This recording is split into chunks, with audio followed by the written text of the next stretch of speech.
We're talking, Joe, quite right about the world's busiest two-runway airport. This is the busiest airport in Europe, but plays a significant role in global air travel.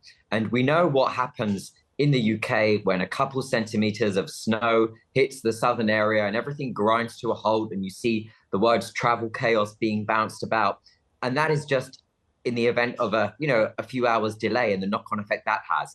If you now realize that what we're talking about is the complete and total shutdown of Britain's hub airport, the busiest in Europe, for the course of the entire day. It's a little after 8:30 in the morning here. There will be no flight departure or arrivals at Heathrow for the entire day, with no word on whether or not operations will recommence tomorrow.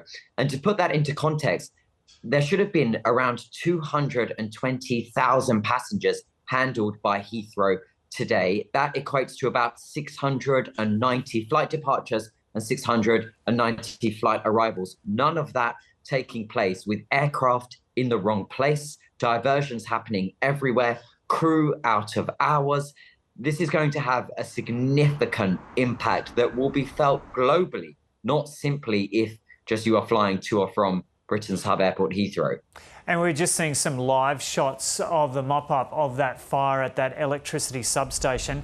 Explain for us where that is in relation to the airport and what's known about what happened. Sure. So we know that what has taken Heathrow down is this dramatic fire at the substation in an area known as Hayes. That's very close by to Heathrow, less than a few miles.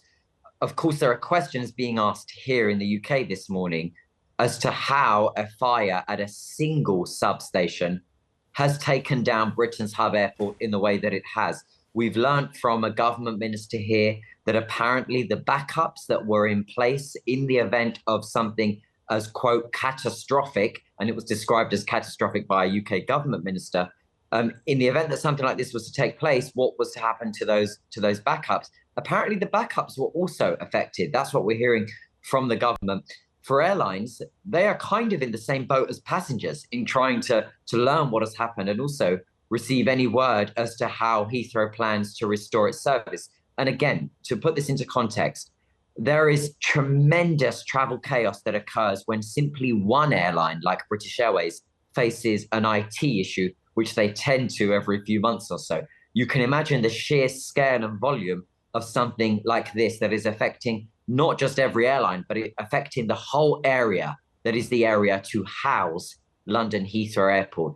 I don't know if we're going to have normal operations anytime soon. And that's why, as I said, I think potentially now, because it's so early in the morning here, it's being underestimated as to the sheer impact and scale that this is that has occurred and that is going to continue to occur over the coming hours. And does this expose a glaring vulnerability of this major airport? Would you, like a lot of regular people would have thought, it would have been able to have some kind of independent power support?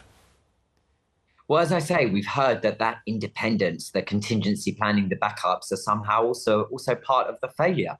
I think this is going to go down in recent commercial aviation history as perhaps the most significant airport shutdown of recent times, and that is because of the sheer scale of Heathrow.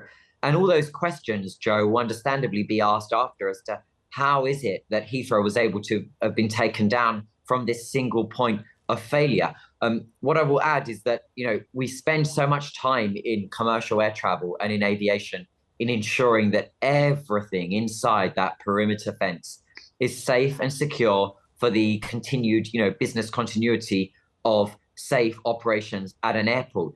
This is something that hasn't taken place at the airport site. It is away from Heathrow and yet has taken down the whole airport in the most significant way since the ash cloud, since the Icelandic ash cloud that affected UK airspace. So it's really significant stuff. And as an example of the things that are happening, the domino effects around the world, transatlantic flights turning around and flights kind of landing at Paris instead.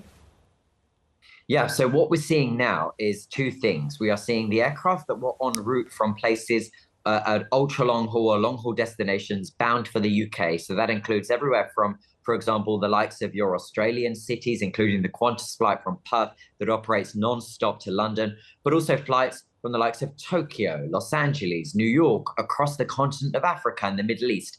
If they were closer to their point of origin rather than Europe, they were told to turn around. So you had flights that were airborne for 6+ hours going back to where they started. If the airlines and the flights found themselves closer to Europe, they were already halfway across the Atlantic, for example, then they are diverting to the likes of Amsterdam, Frankfurt, Paris, Shannon, and Manchester that are taking the bulk of those diversions right now. They will soon fill up, and therefore other diversion options are being explored. But also, it's why many airlines were told simply to just go back to that point of departure. And so definitely closed till midnight tonight. As you say, it's only 8 a.m. there at the moment in the UK. And what specifically have they said about the likelihood that this is going to affect travel from tomorrow as well? Well, airlines, for example, British Airways, which is the most prominent because they are hubbed at Heathrow, have been very matter of fact and have said that there is clearly going to be very significant impacts over the coming 24 hours and beyond, with very little word on what that actually means, because of course they don't know. We haven't had any word as to whether or not Heathrow will reopen. And the reason why they've put midnight tonight, and just as again to clarify here, it's 8 o'clock in the 8:30 in the morning here, midnight tonight, quite a way off from where we are now. The reason why they've said that is because Heathrow is not a 24-hour airport in terms of scheduled activity. So there are no flights that depart or arrive in the night, apart from a handful that arrive in the late, early hours of the morning. So they are obviously using that ballpark as a hope that they fix whatever has happened today and that the airport can operate in the morning from around 6 a.m. onwards. But let's see, there's very little that we know as of now.